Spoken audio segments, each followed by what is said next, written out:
So we'll start now.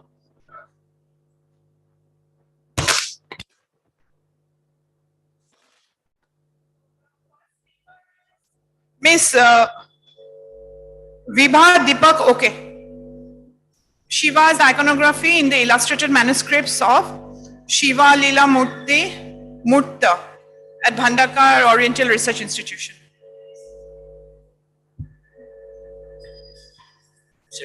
Check.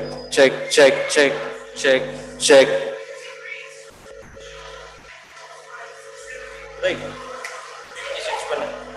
And then I will go up and down with the arrow. Yes. Down arrow Down arrow is next. phase. Okay, got it. Thank you. This is the front. Yeah. The switch is here.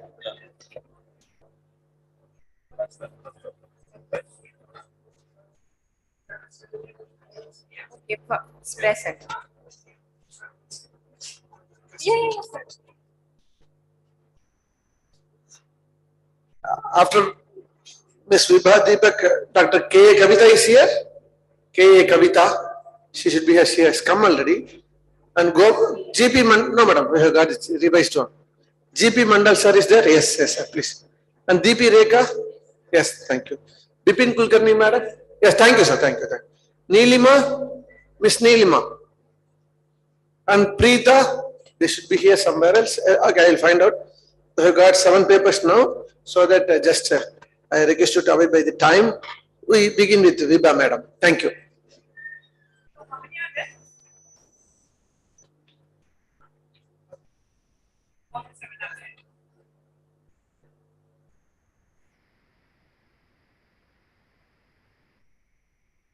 So after around 10 minutes, I'll just give you a warning and then try to sum up within 2 minutes. Okay, your time starts now. Good evening, everybody. This is the manuscript at Bhandarkar Oriented Research Institute, Pune. The Shiva Leelamrut, composed by the Marathi poet Sridhar Swami in 1718 CE, is an epic narrative dedicated to Lord Shiva, the recitation of which occupies an important place in the daily worship ritual of Shiva devotees in Maharashtra. A mixture of Vishnu's attribute with Shiva's iconography in the illustrated image in this manuscript is unusually amazing. The mixed attributes of Shiva and Vishnu depict the concept of Harihara accepted by both Shaiva and Vaishnava cults. Though the picture in the manuscript is illustrated as Shiva, it has distinct attributes of Vishnu in the hind hands. Interestingly, this image is not vertically divided into 2 equal parts from top to toe, as it is conceptually seen in sculptural art. Only the hind right hand holds a lotus and hind left hand holds a shankha, which are Vishnu's attributes. Also, it is not mentioned in the manuscript that the image is of Harihara. This shows a smooth transition of visual imagery or an easy acceptance of change in the visual language. This one, oh sorry, I was reading about this image. So you can see this, the lotus and the shankha in the hands of Shiva in the illustrated manuscript of Shiva Leelamrut. Now, the same acceptance of the concept is seen in the another printed copy of Shiva Leelamrut. Here, Shiva's image is shown with all his visual attributes, like trident in the right hand, Ganga ascending from his head. He is seated on the tiger skin, except that there is a shankha in his left hand, which is Vishnu's attribute. Here, the artist did not feel the need to draw Harihara in its typical Samabhanga mudra, divided symmetrically into 2 halves, but shown as a character from the story. This shows that the conceptual image of Harihara was smoothly and satisfactorily accepted and was the most popular image amongst composite gods in the later years in 18th and 19th centuries. This image could be the ultimate solution to the disputes between Vaishnava and Shaiva cults. According to Dr. G.B. Deglurkar, the syncretization of Hari and Hara could have taken place about 2000 years ago. This image is a combination of two gods similar to Ardhanarishwara. The earliest image of Harihara from Maharashtra is probably the one found at Jogeshwari, which is kept in the Prince of Wales Museum, Mumbai. These two images are from Badami. The one on the left is from cave number 1, which has a Shaiva affiliation, and the image on the right is from cave number 3 that has a Vaishnava affiliation. This proves that the acceptance of Harihara concept by both Shaiva and Vaishnava philosophies. Another image of Harihara from earlier period is found in the southern corridor of cave number 16, Kailash at Verul. Study of such images show an intentional objective behind their creation, which reveals a new dimension of sculptural art. Obvious purpose of this image was to bring together the people from two sects. The other image of Harihara is on the Mandovar at Aundhya Nagnath, Maharashtra. It is noteworthy that an affiliation of Natha Sampradaya is observed here. The various Agamas, Puranas and Shilpa texts have described Harihara Murti in different ways, resulting in different iconography of this syncretistic image. The development of Harihara Murti can be seen from the different iconographic construction and variation in the arrangement of art attributes. Interesting characteristics changes can be seen in the image of Harihara at different places. The Vishnu side of Harihara Murti in Nilakanteshwar temple at Nilanga wears a Vaijayanti Mala, and the same garland in continuation changes into Runda Mala on Shiva side of the image, though the combined idol wears a Karandaka Mukutta. Nandi is seated at Shiva's feet and Garuda is standing besides Vishnu. A rare seated Harihara image at Khidrapur is also seen here that wears a Karandaka Mukutta, holds an Akshamala in right hand and Chakra in the left hand.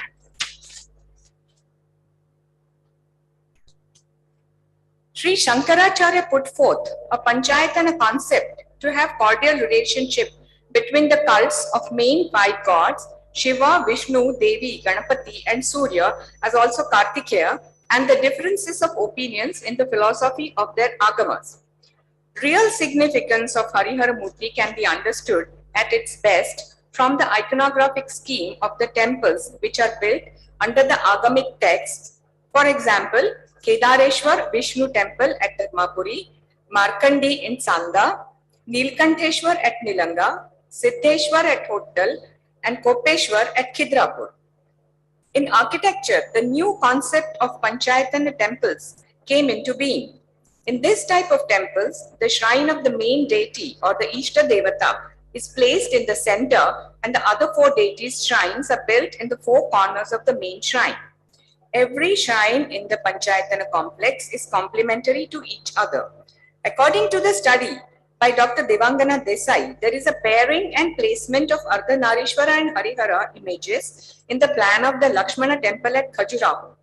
Similarly, the corresponding pairing of 2 composite images of Harihara and Ardhanarishwara in a temple plan is observed at the Swarga Brahma temple at Alampur.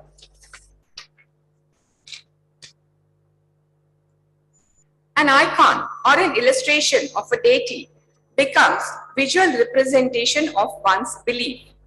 The aesthetics of an icon that appeals the minds of masses creates an image of a deity in their minds. For example, Raja Ravi Varma's paintings of Lakshmi and Saraswati have become an iconic representation of goddesses Lakshmi and Saraswati in pan-Indian philosophy, since the paintings became popular and were accepted by majority of the worshippers. Conceived by a religious thinker with an intention of having peace in the society, contributed by an artist, a bhakta or a worshipper looks at it with an intention of involvement. An artistic creation changes the form of a given art historical specimen, a sculpture, or any visual art form. To bring people of different beliefs or sects together, there was a need for a medium. To introduce and offer or present the concept of Vishnu and Shiva together in a syncretistic form, art had to be taken into consideration. To convey the concept of oneness of the gods, visual language was used as a medium. More than the literature, this medium of art was effective to reach the masses. Sculptural language was commonly used, proven, and accepted as a visual language in communicating with people. Hence, the new conceptual syncretistic sculptures of Harihara were created. Pratima Lakshanam describes various Harihara Murtis as it consists of half Hari and half Shiva. Vishnu is wearing Pitambara and holds Shankha and Chakra. Shankara wears a tiger skin. Vishnu wears a Karandaka or Kirita Mukkuta studded with precious stones, and Shiva wears his elf locks adorned with crescent. Harihara is standing in Samapada Sthana. The right hands bear snake, parashu, and a trident. The left hands bear chakra, shankha, and a gada. The right eye is fierce and half open, and the left eye is calm. The image on the left is a conventional image in accordance with the tradition and rules given in the scriptures, and hence depicts a divine figure. The painting on the right is a later painting form of the same deity, but the devotional intention remains. Here, I have tried to understand significant transformation as changes in a form or an artistic creation. With the same concept, the printed Shiva Lilamrut shows the human aspect of Harihara not as a god but as a character from the mythology, which is very close to the heart of a common man. It is not a rigid form of Harihara shown in sculptures or as in an idol to be worshipped. Here, Harihara as a deity is in human form and is communicating with the common man. All gods are complementary to each other is the most important message given through the Panchayatana concept. This creeps and penetrates smoothly into the daily ritual of the common man. Different agamas may have affiliation towards their specific gods, but at the laity level, the reverence of God is irrespective of affiliation or the visual form and specifications of iconography.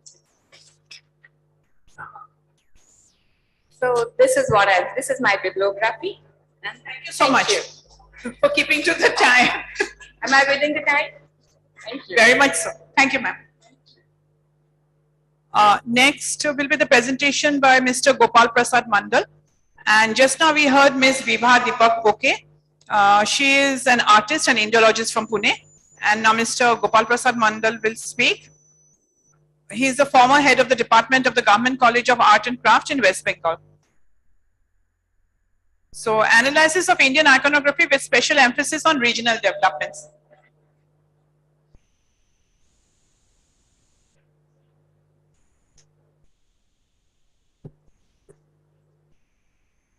Divine afternoon. We the scholars have not seen the images of God or goddess. That is the real problem.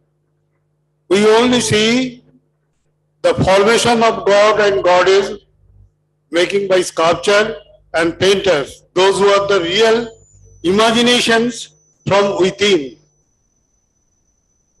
Therefore, in the concept of God and goddess, it is created by man. We have never seen. But the realization comes from within. That is the formation of artistic ideology and the ideal images which are shown in the, from today's lecture, I can show the real thinking, the analysis of Indian iconography of special emphasis on regional developments. Before that, what is icon?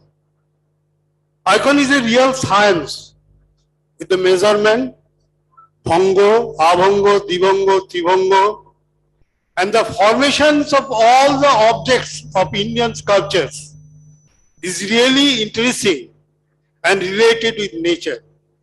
If you throw some specimen anywhere in the world, we can realize it is Indian sculpture. Why?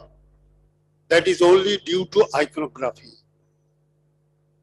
But generation after generation, when we observe and realize these formations comes from discipline, one discipline that comes from the Guru, Gurukul, and the style and the formations which statically we just realize and explain with historical manner. Indian iconography is an invisible science that restricted control over artistic creations of God and Goddess for worship. Iconography has some rules and proportions of structures, forms relating to some organic geometry of nature. Hinduism played a vital role to spread and develop humanity and spirituality. Tantrisms of the human intellect and Titanisms of the human spirit tends towards the concept of God and Goddess. And to the spiritual existence of humanism, our tendency to develop a physical, mental, moral, spiritual from the universal energy. To develop spiritual energy, the art of illustrations is termed iconography, an image of love icon. A love idea developed within the society. Indian art and scriptures are the major source of Indian iconography, combining a whole development of innovative creative expressions in the vast country. The concept of the cosmic, illustrative, critical, celestial imaginations converted to idealistic creations.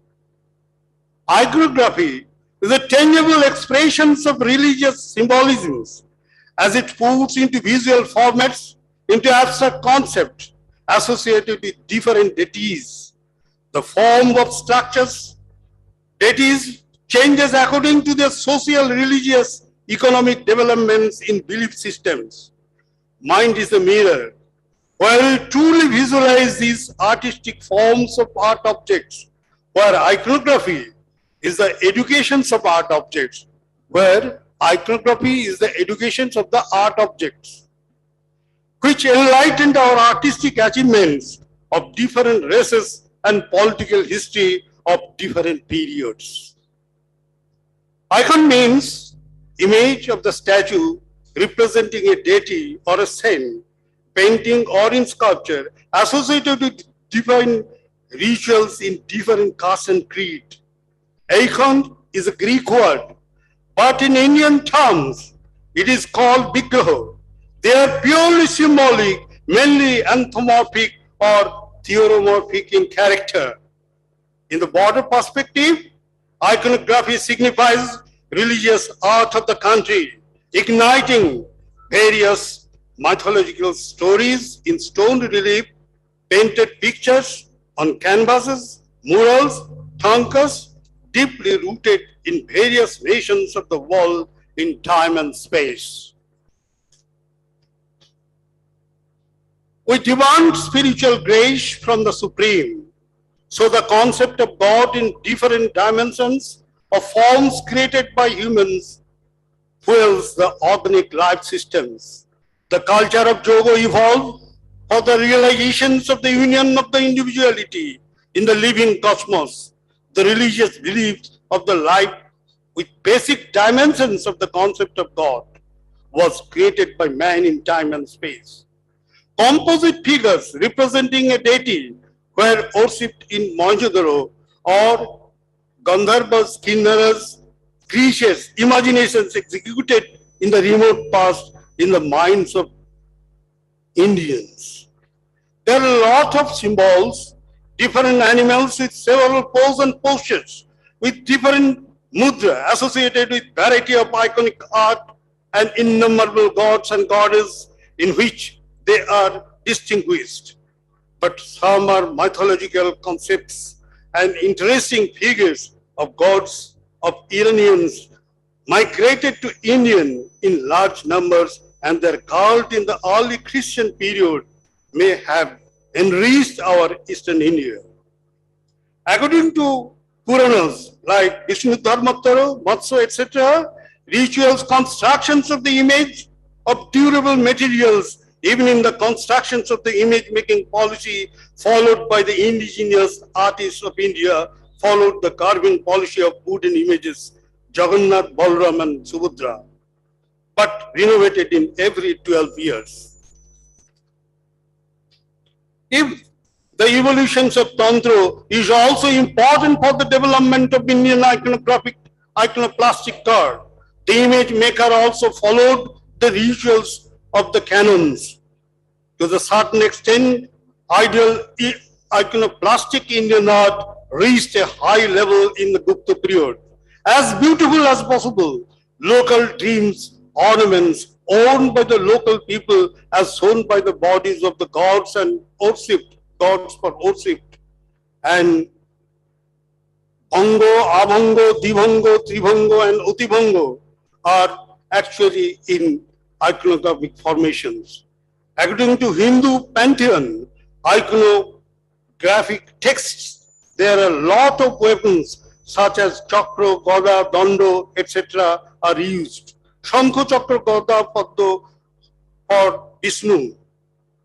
Venu is used by Krishna, but it is in latter period, and also followed all these scriptures, namely Namo, Parinamo, Upamano, and Unnumano, etc. And whenever we see the scholars, Paramino observations indicate the height of Rama and Bali should be 120 angulos. There are a lot of cults, Shakti cult, Shiva cult, Vishnu cult, etc. But most probably in Vishnu cult and Shakti cult and Shiva cult is generated from India and it is from Mohenjo-daro. Whenever we observe Shiva Linga, horizontal and vertical force is a symbol of patience. That is from pre-Vedic period, from Mohenjo-daro also, and there is one terracotta horizontal and vertical force is actually preserved in National Museum, Delhi. Therefore, horizontal and vertical forces are the symbol of patience, where Shiva is the lord of all creative beings and often described as Pasupati, Bhupati, Bhutinatha, Maheshwara, Mahadeva, etc. The monolithic Kailash temple at Ellora is a wonderful creation of Indian sculptures that emblems in the main sanctum and numerous anthropomorphic forms of Shiva, mostly stories associated with gods and goddesses across the ornate barandas. When you observe this Shakti card, there are another imaginations of, according to Shakti card, the Shakti card is formless, absolute principle, supreme, all pervading consciousness. But the great god and goddess are also terrific, characteristic from Mahakali, Mahalakshmi, Mahasaraswati, who evolved from great symbolisms in the course of time. Sir, please 8 sum or up. 10 armed Durga been discovered in Eastern India. Kindly sum up, sir. Yeah. We must explore the door of attentions, different ideas created by human beings. Most of the Indian iconographic sculptures are symbolic, imaginary, religious scriptures transformed by the artist into visual, elegant, trunk art form, not only in sculpture, but also in paintings. You just gone through, you visualize all these in 2, 3. There is no need of description. All are intelligent and all are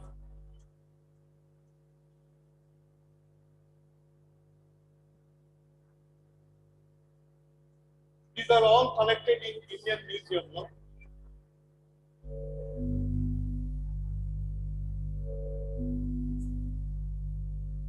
You can see the expressions of Indian culture.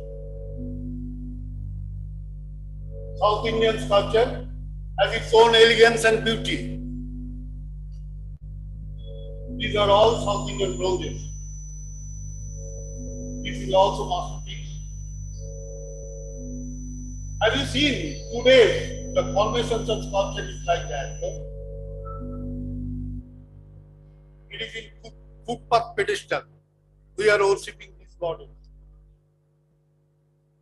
Again, Bingo at the same time, Shiva.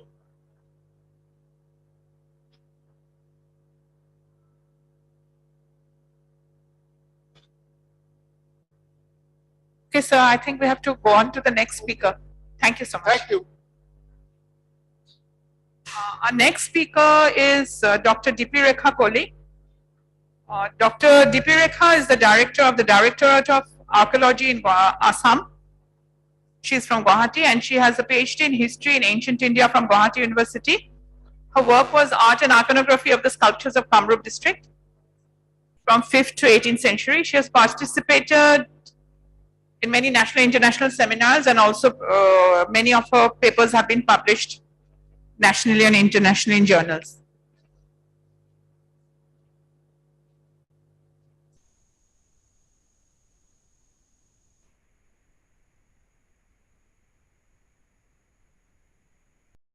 Respected chairperson and respected Okay, your time delegates starts. present here.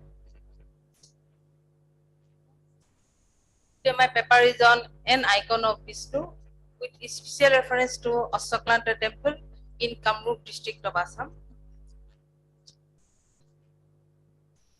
Vishnu is one of the most popular Hindu pantheons of the Hindu Trinity gods. He is the protector of the universe. In Puranic periods, Vishnu assumed the position of supreme protective god of the Hindu Trinity, which has been exhibited in different incarnations.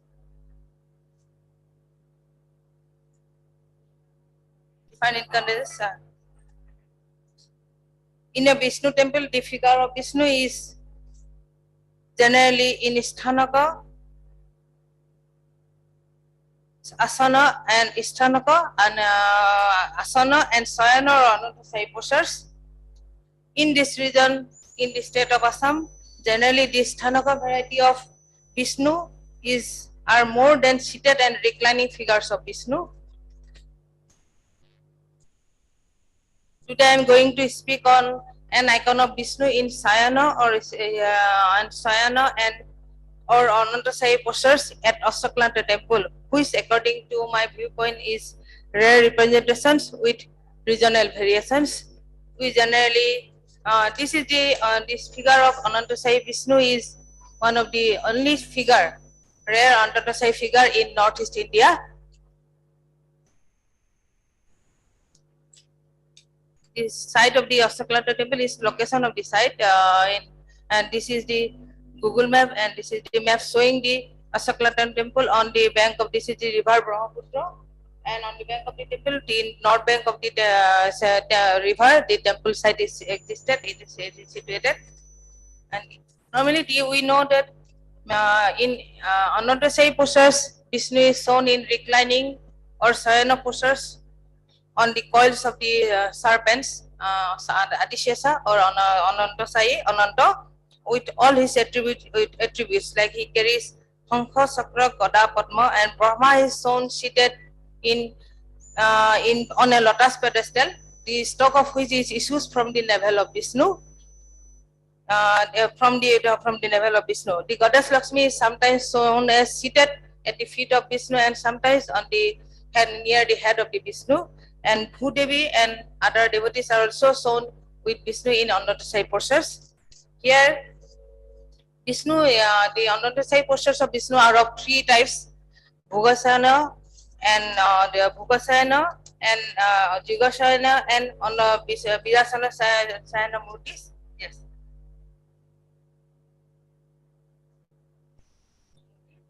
As per iconographic representations of the deity, on this iconography of Vishnu, Anantasai Vishnu, there has already been a paper has been published. So I would like to discuss on the regional variations of this sculpture.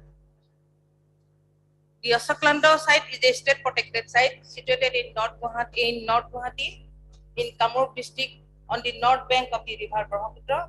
There are 3 rock cut caves facing the river Brahmaputra and 2 Vishnu temples, one at the slope of the hill known as Uma Janardhana and the other on the hilltop known as Asaklanta Devalaya.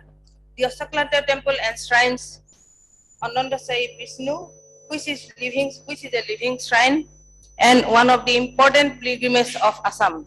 Both the temples are erected upon the foundation of 2 stone temple plains of early period.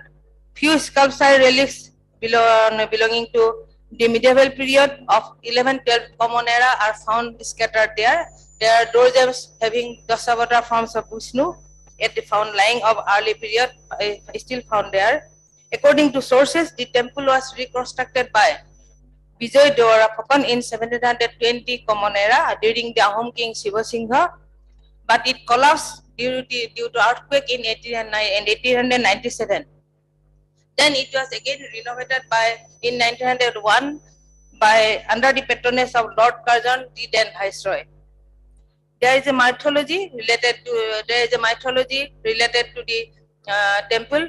According to it, when Lord Krishna was searching for Narakasur, his horse fell tired where the temple is located.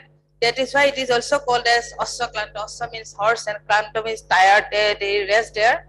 And another legend is there. Arjuna, the third of the Pandavas, was persuaded to stay here so that his son Abhimanyu could be killed in the war. The site could be accessible by 2 stone stairways on southeast and north, having 98 steps and 14 steps respectively. There is a footprints of Vishnu known as Vishnu Pada at the rocky outcrop in the east of the slope of the river Brahmaputra, where devotees offer spindo for departed souls and offer Sadhar ceremony of the departed souls in Akupastami. The Asaklanta temple is the Garbhagriha of the Asaklanta temple is Triratha in plan with Garbhagriha and Antarala. This is Antarala and Mandapa.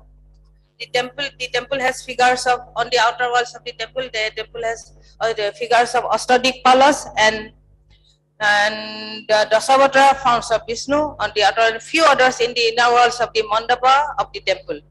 And the figure of Anantasai Vishnu in the Garbhagriha of the temple is unique and rare representation in artistic expression. The temple is surrounded by a brick enclosure wall. The relief of Anantasai Vishnu is carved on a black granite stone. The relief is datable to 18 Common Era. It measures 151 by 161 centimeter. The deity is in reclining attitude on the coils of the serpent Adishesha, with its 900 canopy over him. The deity is four-handed. The deity is four-handed and carries Padma, Sakra, Gada Sankha. The deity is adorned with Kirata Mukuta on the head and wears Hara, Keura and Udarbanda on the waist. The figure of Brahma is shown seated on Padmasana on the lotus pedestal, which is the stalk of which is issued from the navel of Vishnu. Here Brahma is depicted with folded foreheads in Namaskara Mudra.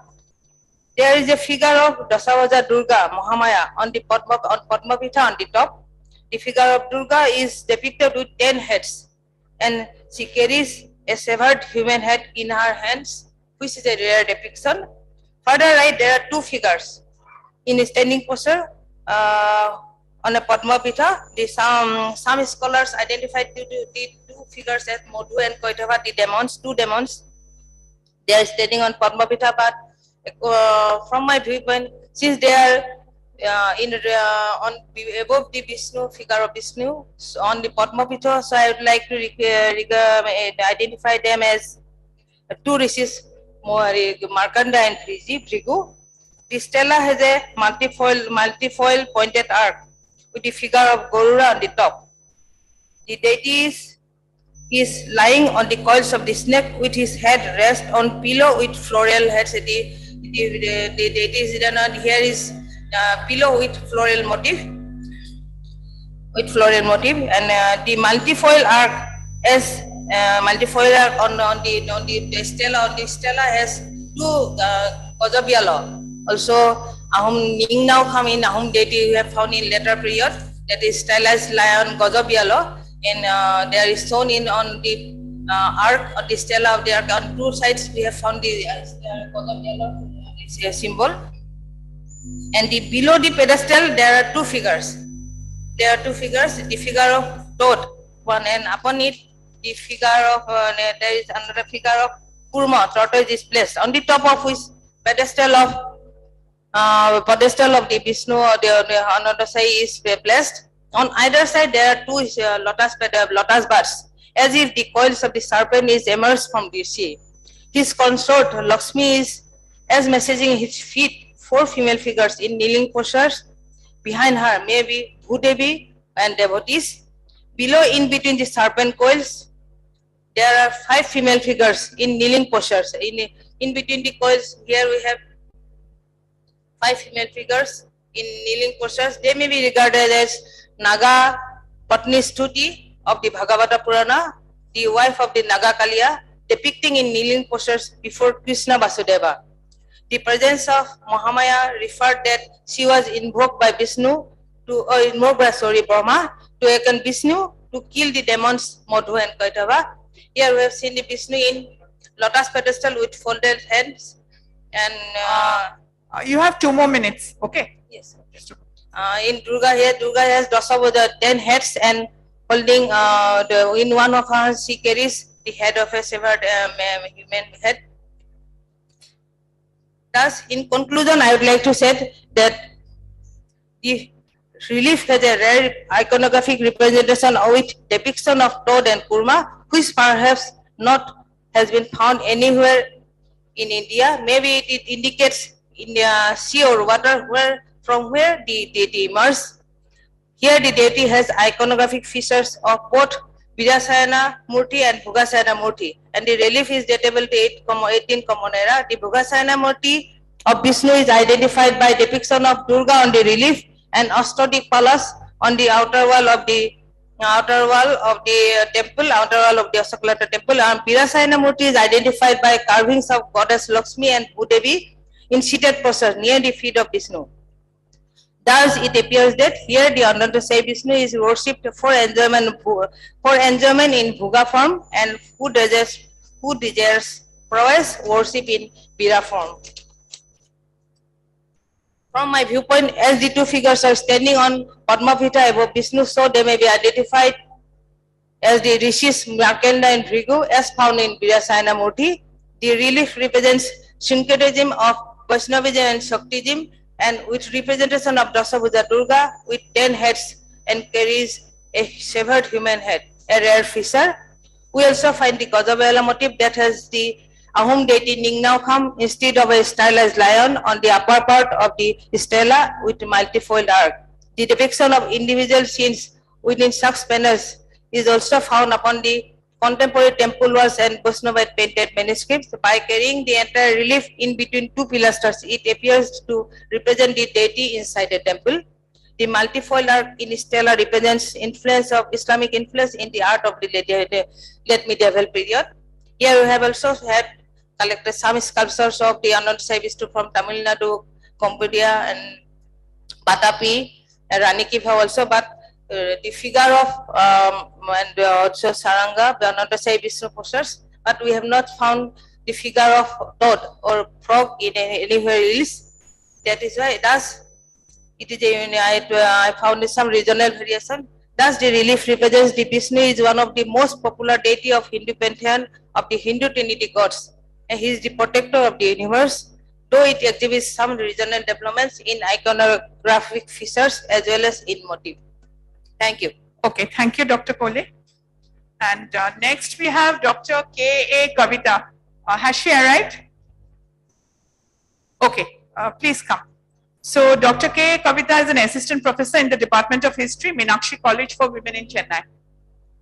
So she'll be presenting on analysis of Dakshinamurti sculptures in Tamil Nadu with special reference to iconography.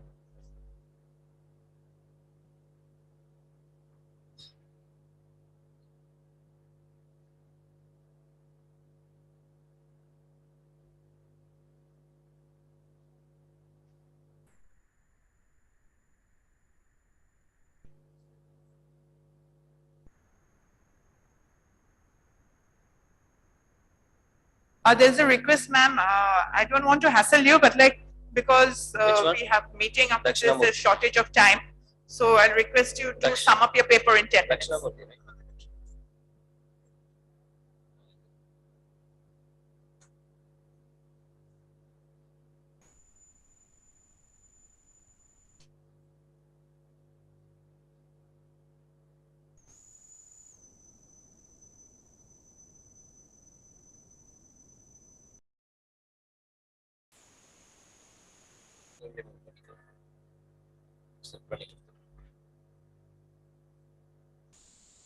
Switch button.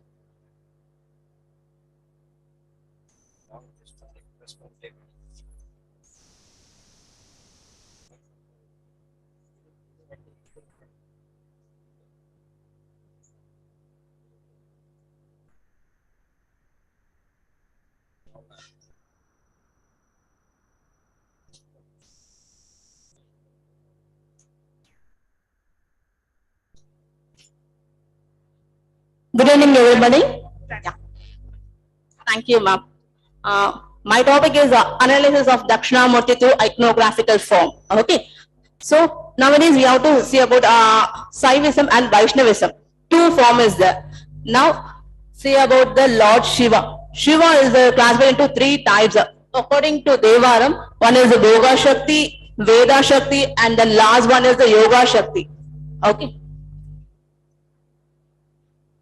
Dakshinamurti. So Dakshinamurti is a supreme master of yoga, music and dancing and a variety of other disciplines. According to the Saiva Agamas, Lord Shiva has been personified in various forms and one among that is Dakshinamurti represented as a worldwide teacher. So Dakshina means south.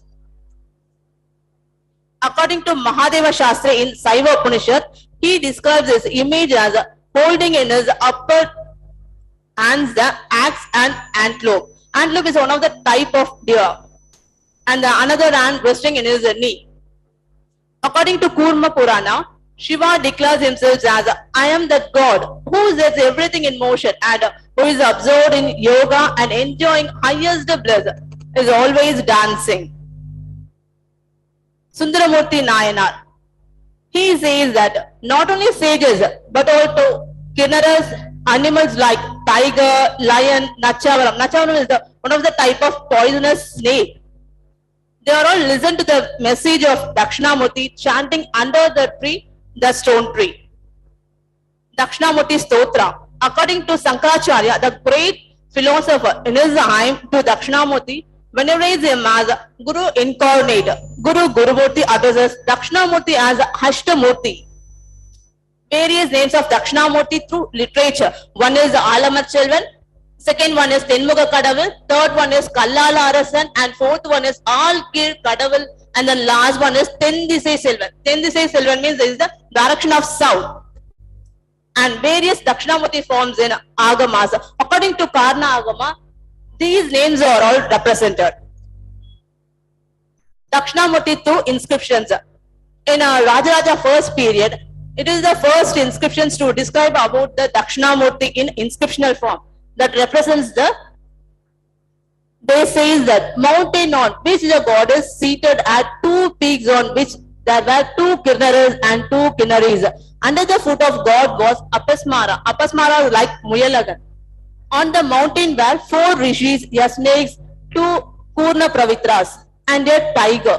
A banyan tree was also on the mountain and had 9 main branches and 42 minor ones. A wallet was suspended from the tree and a bunch of peacock feathers was one of the accompaniment to the god. These evidences are all collect from the South Indian inscriptions, volume number 2 and page number 33.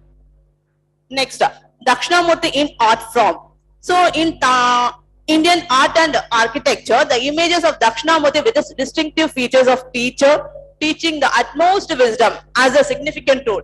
In the Agamas, we found a lot of various forms, but in the iconographic form, we found only 4 types. One is the Vyakhana Dakshinamurti, second one is the Yoga Dakshinamurti, third one is the Veenadhara Dakshinamurti, and the last one is the Jnana Dakshinamurti. Not only like that, one more Dakshinamurti is there. That name is called as Mridanga Dakshinamurti. In Tamil Nadu, we found only Mridanga Dakshinamurti in Mudumalai.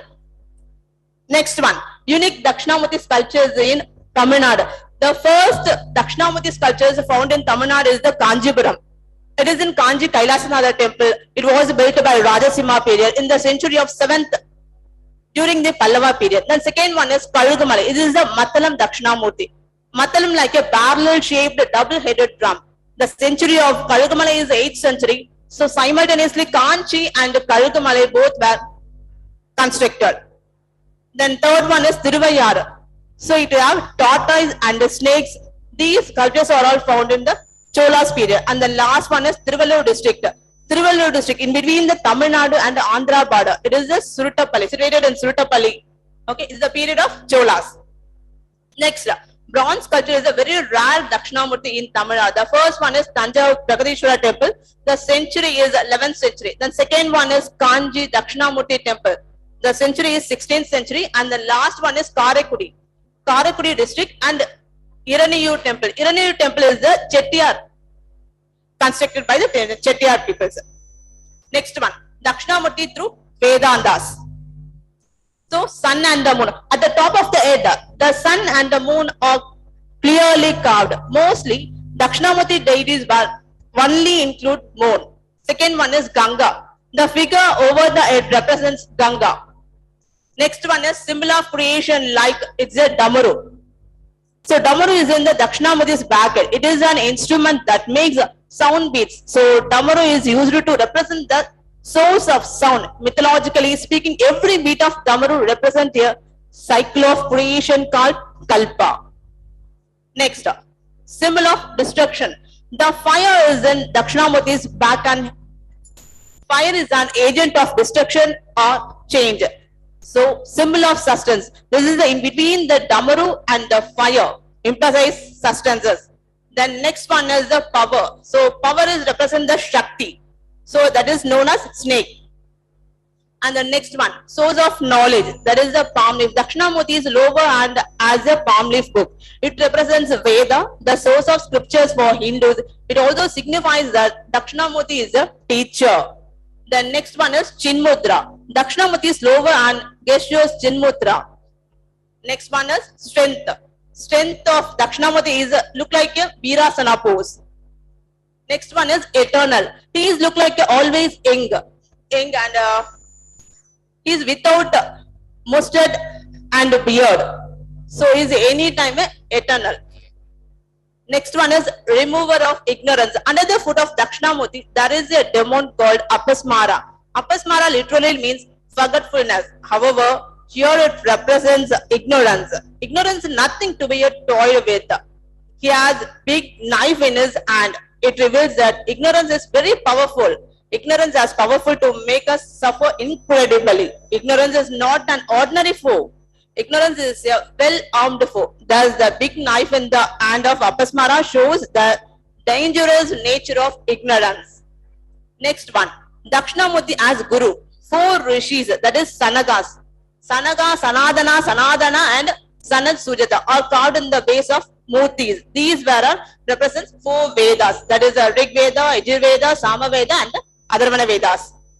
Then, Eye of Wisdom. Tilak represents the 3rd eye. Lord Shiva is known to have the 3rd eye that emits fire and is capable to burn. The fire represents knowledge. This one is the Vyakhana Dakshinamurti. It is found in the Esalam. It is Viluppuram district. Just look like that. This is the banyan tree. And the handbag is also there. In that ancient, the temple was built in the 11th century AD. So 11th century AD, the peoples were all used in the handbags. This is the Veenadhara Dakshinamurti. It is found in this Griva portion of the temple. So it represents the Dakshinamurti is the teacher of music. And the next one is Imiyon Kode is the Pallava period, is the half century of the 7th period. So envelope is missing, so I'm extremely sorry. So we saw the 4 rishis and Apasmara is also there. So it represents the Pallava period. Please sum up, ma'am. Yeah, okay, fine. Thank you so much. Thank you. Thank you for keeping within the time. Thank you so much. It's a very well presented paper. Thank you so much. Next we have Dr. Bipin A. Kulkarni. Is he present? Okay. So he's a professor and by profession he is an IT expert and presently working in one of the top reputed organizations in his field. His extensive experience of around 22 years, serious coin collector, passion about ancient Indian history stimulated him to pursue MA in Indology from the Tilak Maharashtra Vidyapit, Pune. He's presented 4 research papers. So he's a young scholar. His area of interest in the Indology, in art and history of ancient India, numismatic temple architecture. So over to Bipin Kulkarni. Thank you, ma'am. Good evening, chairperson, and all the scholars. My topic is basically the regional variations of God Agni, which is the god of fire. We'll quickly move on to basically understanding the Agni. Basically, this is the second most important deity after Indra in Vedic pantheon. I mean, just 200 hands almost in Rig Veda. It's personification of sacrificial fire. It's one of the 5 inner, impermanent elements. Panchamahabhuta, what we call it. And conceptualized, it is basically considered to be existing, on the earth, in the atmosphere, and in the sky. And it is also considered as the interlink between the gods and the human beings. It's also considered as one of the Dikpalas, the directional guardian deity, basically especially southeast quarter of the quarter, and hence you will find all the reliefs or sculptures in the southeast quarter of any temple. And what we see is his importance after Rigveda, after Vedic era, basically has reduced over the period, but his status as the one of the Ashtadikpalas has still remained prevalent. If we move on to his art and iconography part, actually, the typical characteristics, if you see, it can be traced back right from the Vedic era.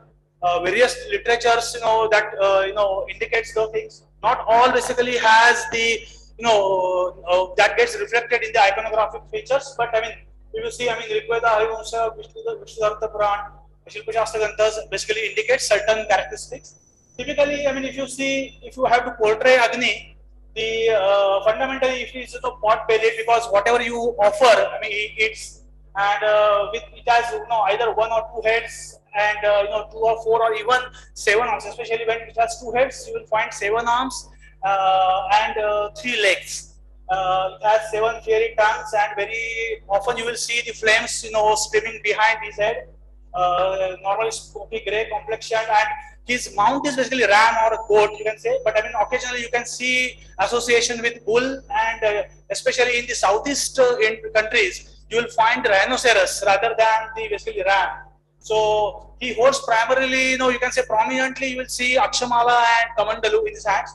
But I mean, if you have 4 arms, basically the images, then you will find like the fan, flaming spear, or shrook, or even basically the javelin as well, along with Kamandalu. There is an announcement. It's an urgent announcement.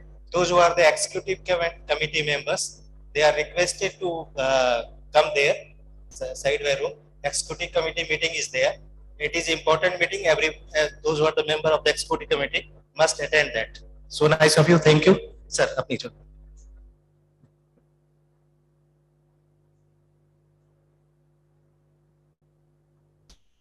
Continue, yeah. Okay, so if you want to basically consider basically Agni deity on various forms, you can see on the coins basically personification of Agni.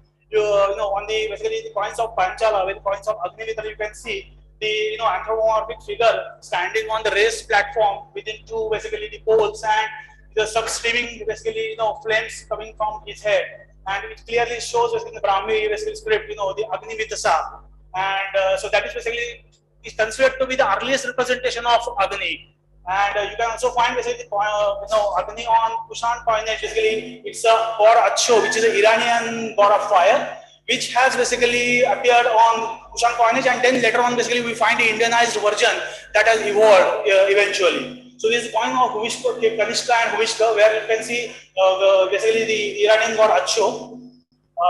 If you see the terracotta figurines as well, where the left one is basically the red sandstone figure, which is right now in Bharat Kala Bhuvan, and it has basically not all the basically characteristic attributes you will find, but it's a pot bellied, because bulgy basically belly as such, the streaming little bit fire, flames, we can see, and one hand on in the akimbo style. The other two are basically also one from Mathura and the other one from Chandraketugarh. If you see, as you say, it is the directional guardian deity, and you will from southeast quarter, so you will find basically on the ceilings and outer wall of the temples the images of Agni. So you will find basically this is I have picked up basically I have taken the photograph of which I have when I visited Hoysala temples, basically Bellur, Chitnakesha temple, and Halebedu basically, and even Tottagattavalli. You will clearly find basically the god Agni on the ram or goat. This is basically the Hampi Virupaksha temple ceiling, big painting. Typically visual variability, if I see, the iconography Agni, that's something I could find basically in the sculptures. So if we want to basically quickly go through, you will find basically on the eastern side, you will find one head, two arms, so holding as said prominently Akshamala and Kamandalu. Yajnopavita can be seen, prominent flames streaming from behind, bared face mounted on ram, you can see. So these are some, you can sculptures in the museum, Odisha or Bhubaneswar State Museum, Patna Museum, where you can clearly see basically the same kind of attributes which I basically talked about. These are basically some outer wall sculptures of the eastern region, Rajarani temple of Bhubaneswar, Brahmeshwar, and Ananta Vasudeva temple. You will find basically the mount as well. He is mounted on that one, and pot bellied and holding basically sometimes this is the Kamandalu and Akshamala. If you move to the western part, you will find one head but four arms holding Akshamala, Kamandalu, Shrup, and sacred bow. Mostly in Bharat Mudra, Yajnopaviti is seen, and ram or goat. So these are basically from Kaiga Toka, which is in Maharashtra. Ellora cave number 16 is another one. Last two are basically, third and fourth are basically from the Gujarat Modera and Rani Ki Vav. So you find four arms here. If you move on to the central part, you will see one head, four arms, pot belly with beard, moustache, horns, Akshamala and Kamandalu, known prominent flames basically you can see here, and a ram by its side. So if you see, these are from Khajuraho and some Bhopal Museum image, and from Kandariya Mahadev temple. You can see there are no flames basically from the behind as compared to the western part. And if you move on to the southern part of India, you will find one or two headed basically. If two headed, then seven arms, which is very peculiar, and 3 legs. If one headed, then 2 or 4 arms and 2 legs, seated on the ram, and you will find basically typical prominent basically characteristics of Akshamala, Kamandalu, flames behind if there are 2 arms. If 4 arms are there, then you will not find basically prominent flames. So this is basically the Agni Pureshwar temple. You will find clearly 2 heads. This is actually the live temple. I couldn't. So this is fortunately I could get a photograph. But these are the replicas of the actually live image. You can see 3 hands, basically 4 hands basically on the right side, 3 on the basically left, 7 hands, 2 heads, prominent flames from the behind, and 3 legs. And this is the Chola period bronze basically, which also is the kind of you can see the replica. This is basically the Srikanteshwar temple from Karnataka, where 2 heads and all these attributes also have in the 3 legs and 7 arms we can see. And this is basically 1-headed but 4 arms, basically Airavata temple from Dharasuram. If we move on to the northern part, the last one is 1 head, 2 arms, where you can prominently see 2 arms basically figures. 4 arms are also sometimes there, but if you see the same attributes like 2 arms, then streaming upward streaming fires are there prominently. 4 arms you won't see, but if you see 4 arms, you will have basically some other like sacred Pothi, basically what we call that Shrup, along with Akshamala and Kamandalu, and sometimes basically arms are in Bharat Mudra and Abhay Mudra. So these are certain basically northern region. You can say Pratyahara, time 10th century, or some figures we can find out where you can see the same attributes. Now, as you see, cultural, the extension or the Viji extension we found actually outside India, better into what we call as. So, same Agni's importance, as a deity of fire, we can see outside India as well. So iconography fundamentally remains same, but also differs specifically with the regional styles, which has emerged with the local characteristics. So quickly we'll go to the Cambodia, where you will see peculiarity. 2 arms, you will find bow and arrow, and often found on rhinoceros rather than ram, which we already found in India. And if you see, they are from the Angkor Wat. All 3 basically well. Okay, please sum up now. Sorry. Yes, ma'am. This is really unfair. I mean, if you are not finding interesting, I will stop here. So I mean, I'm not getting even 5 minutes, right? I am not finished in 5 minutes, ma'am. People have taken 25 minutes. If you don't find me interesting, I will stop clearly. It's not that. You have 2 more minutes. We are investing so much time, money, ma'am. We are coming from Pune. I can finish it in next 2-3 minutes. But no, let me finish. I mean, if it is not interesting, then I will completely stop here. It is not about your thing not being interesting. It is being about having to maintain the time because there are other things. But I mean, how can we then you know? Okay, take 3 more minutes. Okay, take 3 more minutes. Take 3 more minutes. It's it's go. From the Angkor Wat, basically North Gallery, West Spring and East Spring, both we can find, and this is basically from Bang Melia actually. This is basically spare environment.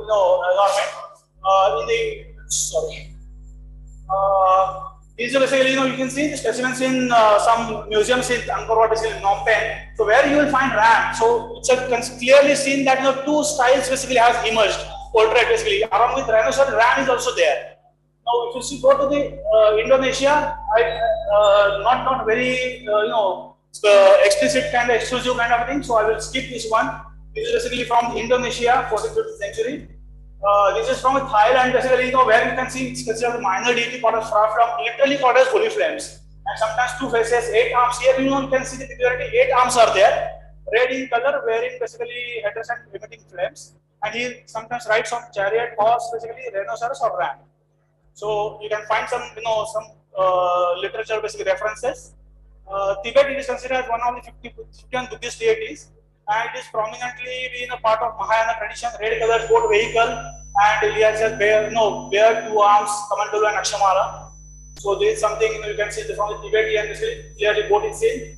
In Japan, it is basically the same concept of the India, like it is one of the Ashtadikpalas, Dharmapala, guardian deity, named as Katen. There are 12 groups of basically different deities. Out of that, Katen is basically for the Agni. 1 head, 2 or 4 arms, and 2 or 3 legs.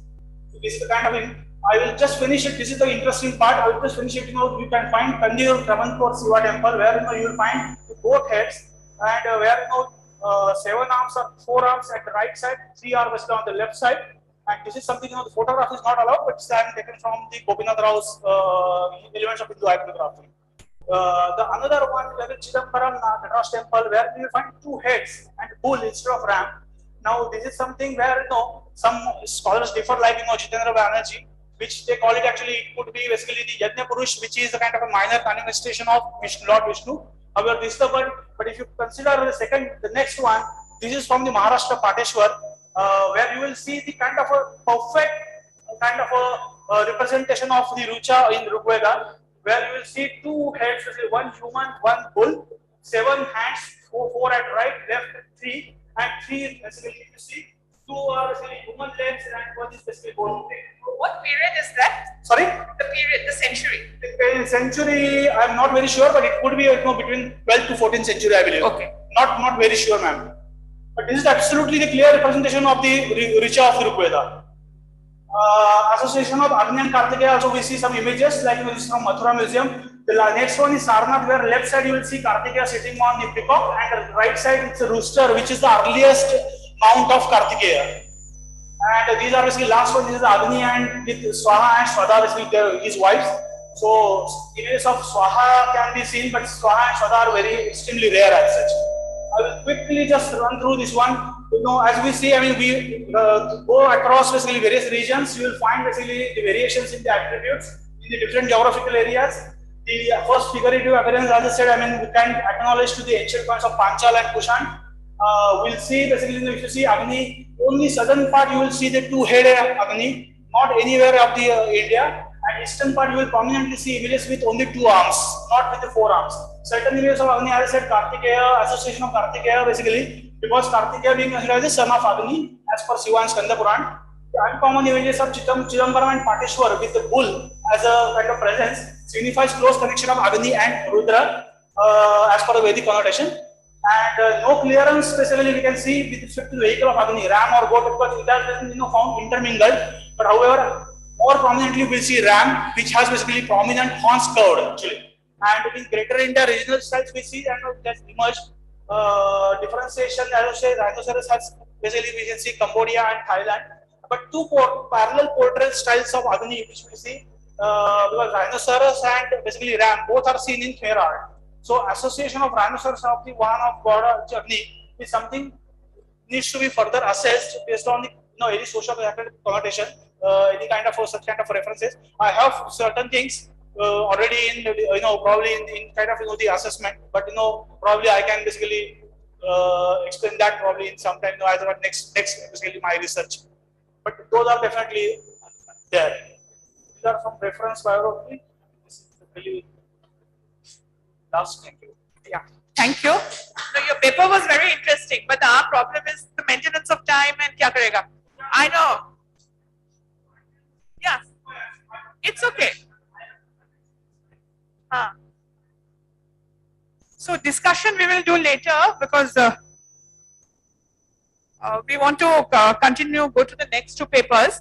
Discussions we can have after that. And next speaker is Dr. G. Nilima. Thank you. No, it is okay, I understand.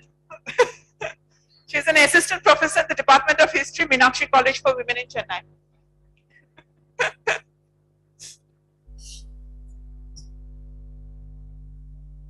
Okay. Okay, here it was written Dr. G. Nilima. Okay.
Present here. My topic is analysis of Urdhva Tandava Murti with special reference to Tiruvalangadu and Chidambaram temples. Nataraja, form of Lord Shiva's dance itself. Okay, so it's a dance which is a very beautiful. It's kind of a miracle. Okay, so that when you see the Nataraja form in the temples, and my actual concentration is on the Tandava dance. Okay, so Tandava is one of the important dances or the tamasic aspect of Shiva. And this kind of dance is depicted in many temples in different way, and it is called in it is in different moods that these Tandava dances are performed by Lord Shiva. See, like for example, you have the Ananda Tandava in the Chidambaram temple, which you can see in the Kanaka Sabai. And then you have the Sandhya Tandava in the Rajita Sabai of Madurai. You have Kalika Tandava, which is otherwise also called as the Urdhva Tandava, which is given special importance in the Tiruvalangadu temple. Okay, so that will be my main focus, will be the Chidambaram and Tiruvalangadu temple, because here I take I use the mythological stories, okay, to analyze the kind of society that was prevalent in Tiruvalangadu as compared to Chidambaram. See, I am going to impress upon that the society was matriarchal in Tiruvallangadu with the help of the iconographic representation or the interpretation that I have made, which might be hypothetical. Okay, in my view, these are the different types of Tandava that you can see. This is the Ananda Tandava. This is the Urdhva Tandava. This is the bronze statue in Tiruvallangadu temple. If you can observe, I'll come to the story. If you can observe this particular iconographic icon, you can see that the left leg is lifted, pointing towards the sky, as compared to the one in Chidambaram. This is the Nataraja.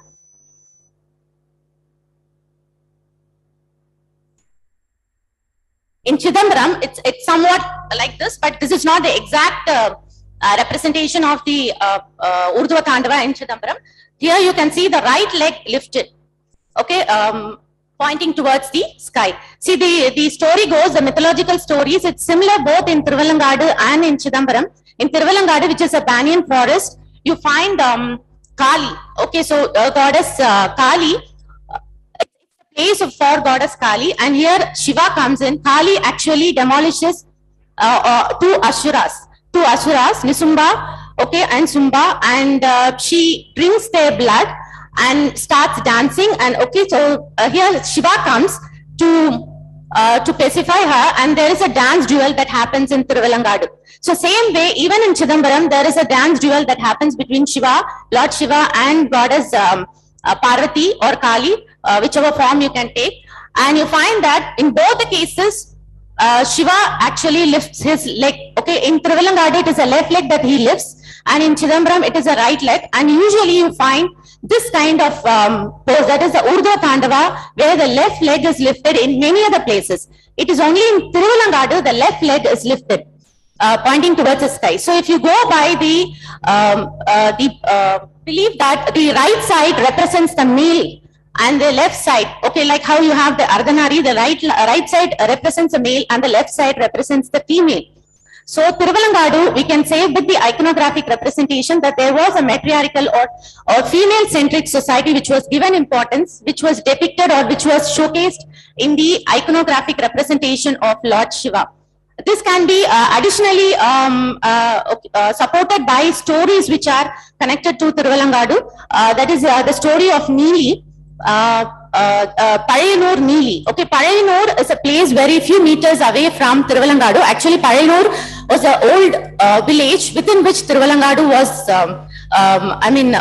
was a part of it. Tiruvallangadu was a part of Palayanur. Now it's separate. This Palayanur Neeli goes, the mythological story goes like that. This Neeli is supposed to have been killed, murdered by her merchant husband, and he marries another woman. This person, this Neeli, takes the form, okay, as a ghost, and she transforms into a ghost and wanted to take revenge. When her husband comes back to Tiruvallangadu in the second birth for a trade purpose. Okay, but when he comes, before venturing into or traveling to this Tiruvallangadu, where he has to pass through the banyan forest, he is advised by the astrologers not to go alone because he might face danger, and he is given a magical dagger, a magical knife, which he carries along with him. Neeli comes to know of this. She takes the form of his wife, the present life wife, and also transforms a coal stick into a child and comes behind him, following him, which he actually senses that this Neeli is not his wife, but another woman who's trying to put him into danger. And he runs to the village councillors, who are 70 in number, asking for help. Neeli also goes behind him, and she says that this person is her husband, and he has left her or abandoned her with her child. And these 70 councillors actually advise this person to go and live with this Neeli, but the person refuses, says that is not his wife and it is some other person, or it is a ghost.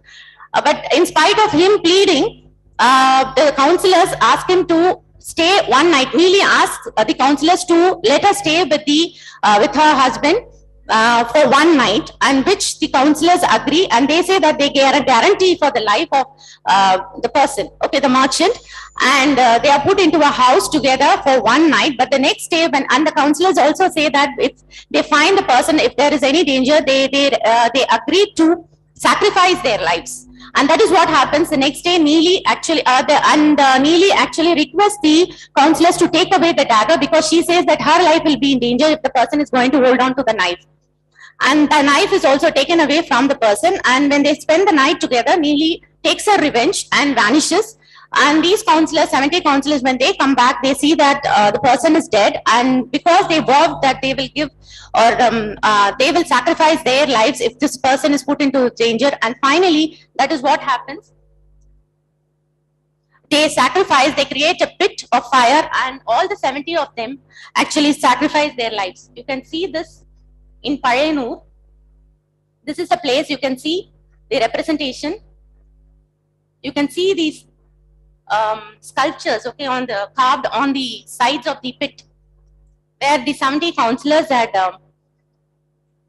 sacrificed their lives because they could not keep up their promise for that, to safeguard the merchant's life. Okay, so here again, Neeli is venerated. She vanishes, but then you find that the person, as a woman, she was given importance, and the villagers started worshipping this particular Neeli ghost. Okay, so Palayanur Neeli, she is worshipped, and you can, here again, you can come to the conclusion that women was a woman was given importance in this particular society. Okay, at Thiruvalangadu. There is another story where we can connect Thiruvalangadu with Karaikal Ammayar.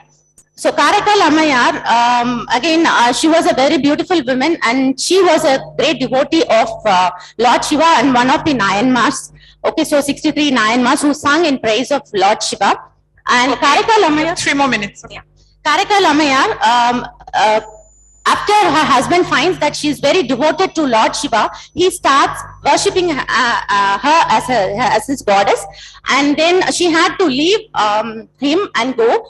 And she goes in search of Lord Shiva, and finally she goes to Himalayas, and then she prays to Lord Shiva that she wants to shed her youthfulness, and she becomes a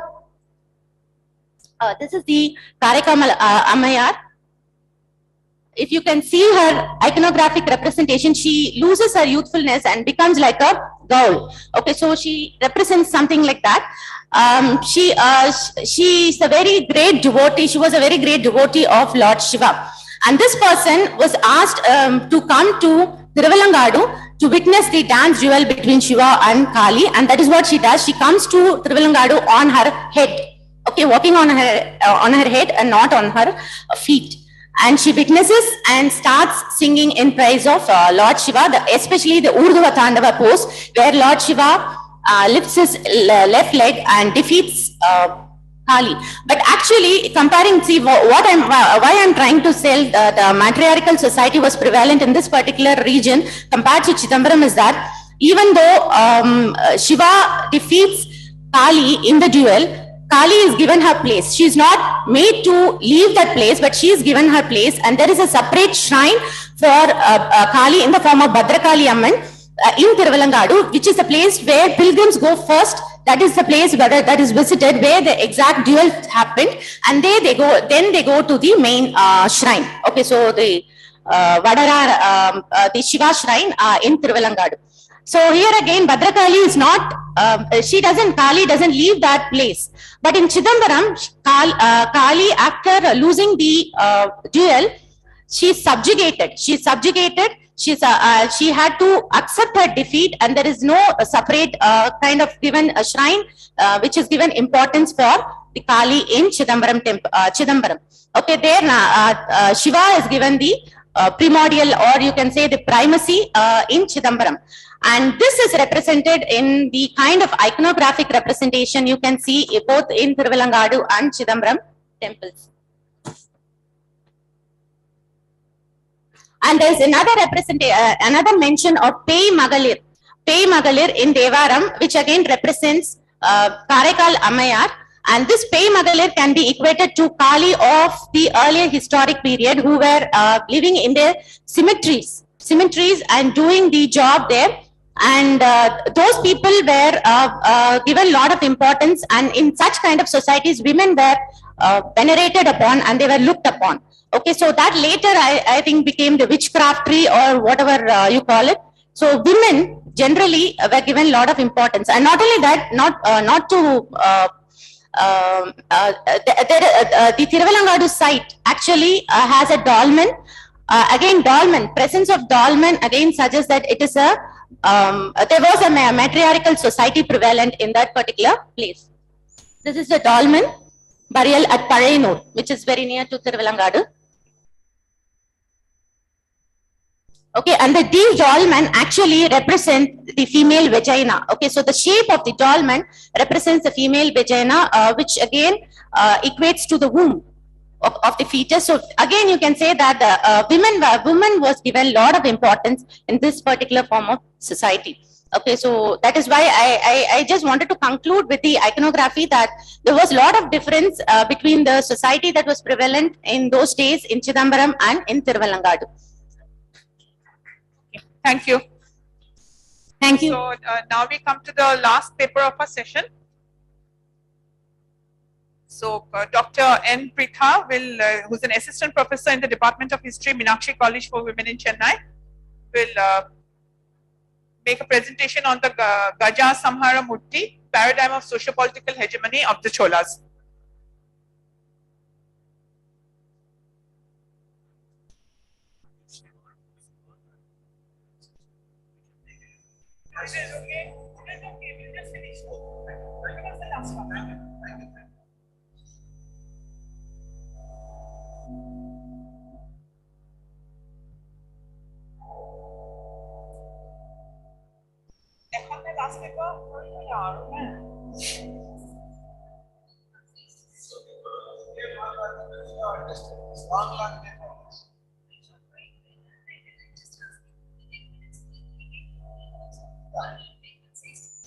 No.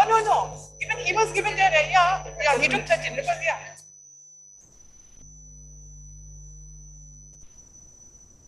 There were 5.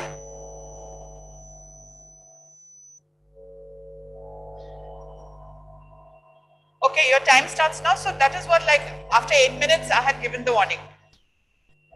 So my topic, first of all, I would like to thank the Indian Artistry Congress and especially Dr. Balaji. In spite of my erratic responses, he has spared me time for the presentation.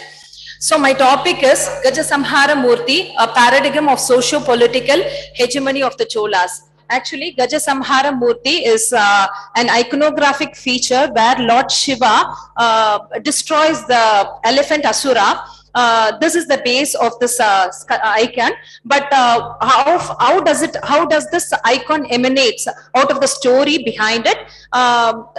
Actually, in Tarakavanam, there was actually a sacrifice done by the sages in order to gain more strength than more powers compared to Lord Shiva.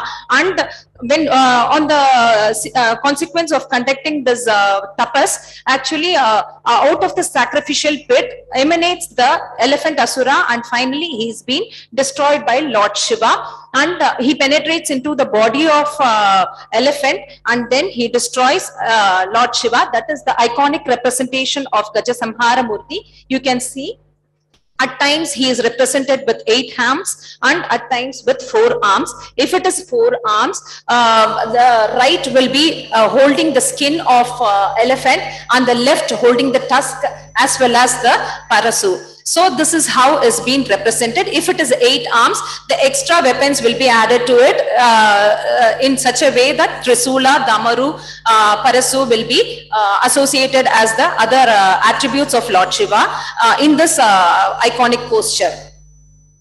So here what is the concept that I am about to say is that this Gaja Samhara Murti, actually it originated as far as Tamil Nadu is concerned during the period of the Pallavas, but finally later what happened is that the Cholas were the people who popularized it. Who were these Cholas? They were actually, the history of the Cholas, lineage of the Cholas can be traced back to the Ptolemy's period, where he mentions them as Chola Naga. It means that they belong to the Naga tribe tribe or having Naga as their totem. Totems are nothing but the symbols that being used for each and every clan to represent their own particular clan. And this is how the icons or insignias, royal insignias have evolved. So that is how these icons, that is Cholas were represented as Naga tribes.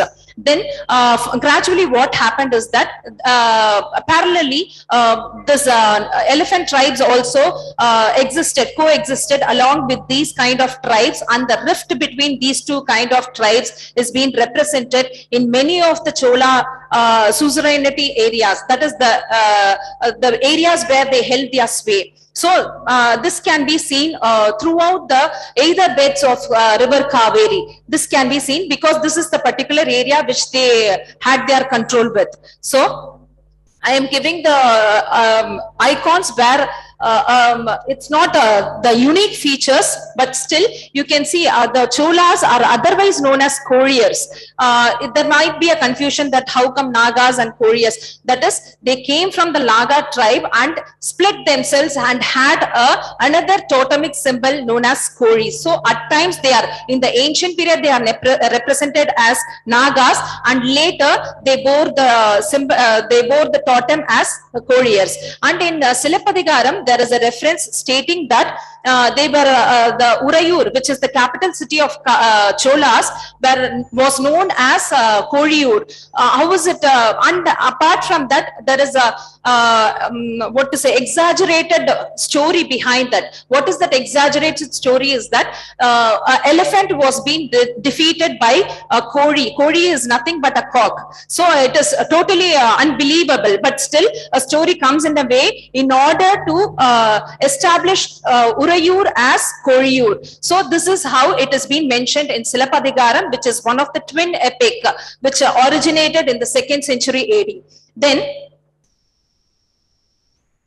and you also have in Atigumpa inscription, he has mentioned, Karavela has mentioned that he has defeated a group of people known as Mushikas. So Mushikas are none other than this, what to say, that mouse, a clan of people having mouse as their totem. They were defeated by Atigumpa. Hati is nothing but, in Tamil it has been known as Hasti or Ati, represents elephant. So he belonged to the elephant clan and finally defeated Mushikas, and that is how it's not just because of Atigumpa inscription. Earlier also in the region of Maharashtra, a particular clan of people by having a Mushika or mouse as their totem existed there, and still references are there. And these people were defeated, and that is how the Ganapati icon or statue has originated. Whenever the clan has been defeated, either they will be represented as being killed or being the vehicle of that particular clan. That is how Mushika became the vehicle of Lord Vinayaka. So this is how you can see the clan-based contestation that was taking place between the Cholas and the Cholas who belong to the Naga tribe or the couriers. So and again there is another story in Tiruvanekkaval. Tiruvanekkaval is a temple that is situated in the Tanjore districts.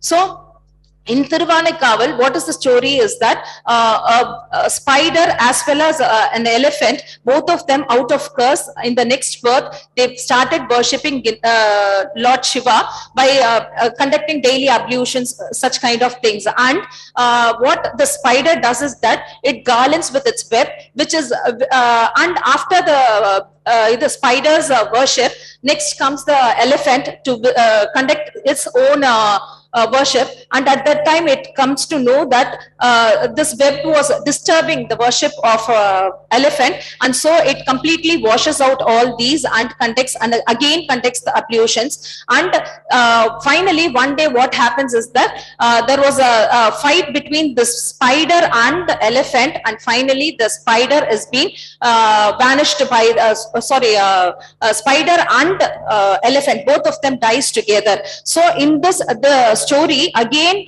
it reflects the contest between or conflict between the Nagas and the couriers or the Cholas and the elephant. Then apart from that, I also have the inscriptional evidence of Aditya I in Kungunattu Peruvali. That is another inscription that was discovered in the Kongu region. In that there is a mention of Aditya stating as Korinadu Kandan. So it means that he belongs to Korinadu, and he also, he was the one who flourished the state. So Aditya was actually, though Vijayalaya was the founder, Aditya was the person who completely established the northern parts of Tamil Nadu and consolidated the Chola hegemony in Tamil Nadu. So that is how he was given the epithet as Korinadu Kandan. Then again, I would like to show that Dwarapalakas of Brahadishwara temple, where you can see, I have marked it over here. You can, I hope it's visible for you. The Dwarapalakas actually, they are trampling the elephant, Naga, and this snake actually tries to swallow elephant, so which is totally impossible, and there is no necessity. You can't find such kind of Dwarapalakas elsewhere. Okay, 3 minutes. Okay. Okay. So thank you. No, it's not the last one. I would. Yeah, then I can finish it off. So again, here you can see another pillar sculpture showing the fight between the cock and the elephant. And this is again another representation of the Chola and the elephant tribe, conflict between the Cholas and the elephant tribes. So again, the pillar sculpture of elephant. And here, this is another hero stone, which is implanted in a place known as Thodayur. Here, actually, it is in a very dilapidated stage. Here, that cock has been completely vanished. It's not been found over here. The cock actually stands towards the, near the, actually, it stands above this thing, elephant's head over there. I think you can find the dilapidated stage over there. So it's not visible. So towards the, on top of the head, you can see the cock. So the placement of the sculpture of cock above the head of the elephant shows the power or the supremacy of Cholas. So that is how the iconic representation has been made. Thank you. Thank you so much. So actually we won't have time for discussion. So because I have to go for the executive committee meeting. So we were pressed for time because originally there were 5 speakers, but some of the 2 more speakers could not come, will not be able to come tomorrow. So we had to accommodate them today. Okay.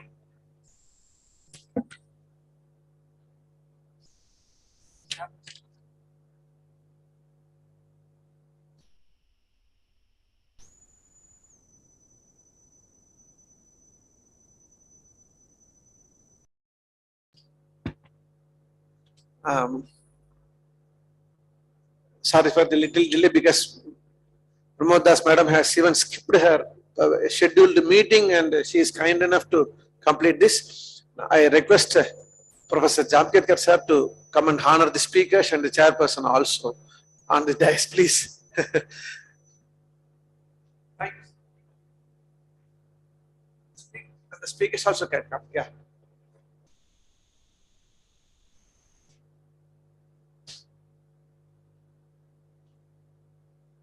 We are really honored to have your blessings, sir. Ms. Vibha Deepak, all the speakers, please. Vibha Deepak, Dr. Kavita, please you can come here. Gopal Prasad, JP Mandal, sir, please.